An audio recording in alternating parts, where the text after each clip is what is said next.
going to call downtown at one of the university campuses. Seems like it's some sort of courtyard area that there's some netting that's been put in so pigeons can't come all the way down into the courtyard.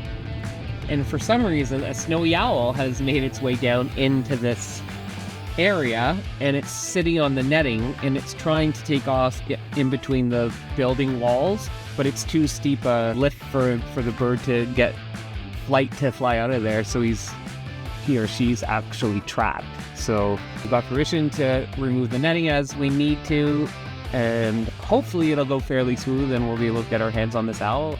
He's had a rough day because it's been in there for hours, apparently. I guess those that saw him there just assumed that he would fly out, but it's become apparent that he can't. And every time it tried to fly back up, it would hit the first floor or second floor window, and it would crash and bounce back down onto the pigeon netting, which was about 10 feet high. One of our donors had just donated this really unique extension ladder. Wow, is this thing ever a game changer? We can get into tight places where we need ladder access. So what I did was extended this ladder, and I went up, and we had permission to cut away from the pigeon netting, and we opened up an access point. My plan was to gently ask the bird, or to push the bird into coming down through this hole into the courtyard, but it had a different plan in mind. It unfortunately tried again to fly up. It hit the window and bounced back down onto this trampoline meshing, and you could see it was pretty done in at this point. It sounds like it actually had been there the entire day. So when I saw it just kind of flat out after it came down, its feet were through the netting, and it just looked done in. I was able to take an extension telescopic net with a small hoop on it for a confined space, and I needed that extra reach. I extended it out, and I was able to plop it right onto the owl.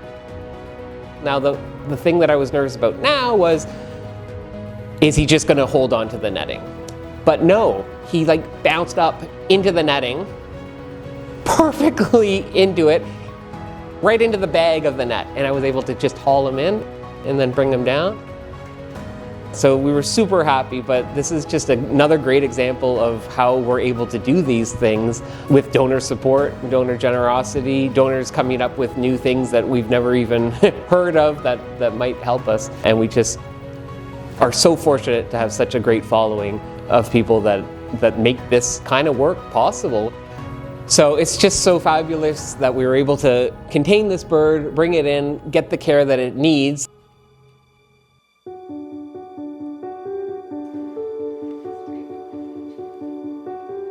Due to repeatedly hitting the window, the poor owl suffered some minor wounds, but thankfully, no fractures were discovered. He received medication to help ease pain and inflammation, and given some time to reduce stress.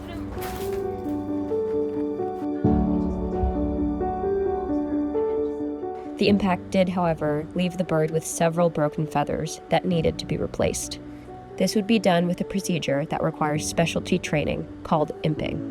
Wildlife Rehabilitation Manager Ashley and Wildlife Rehabilitation Specialist Clements got to work implanting feathers from previous patients who sadly didn't make it into the tail of this patient.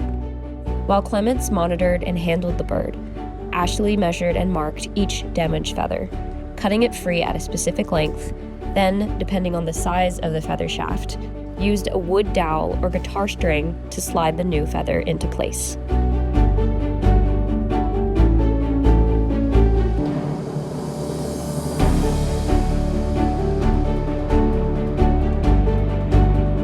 Once the positioning was finalized, they sealed it with a special epoxy.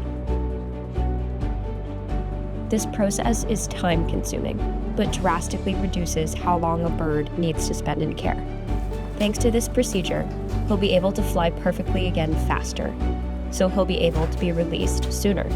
In fact, it wasn't long before he was soaring around his aviary. He was healthy, recovered, and ready to return to the wild.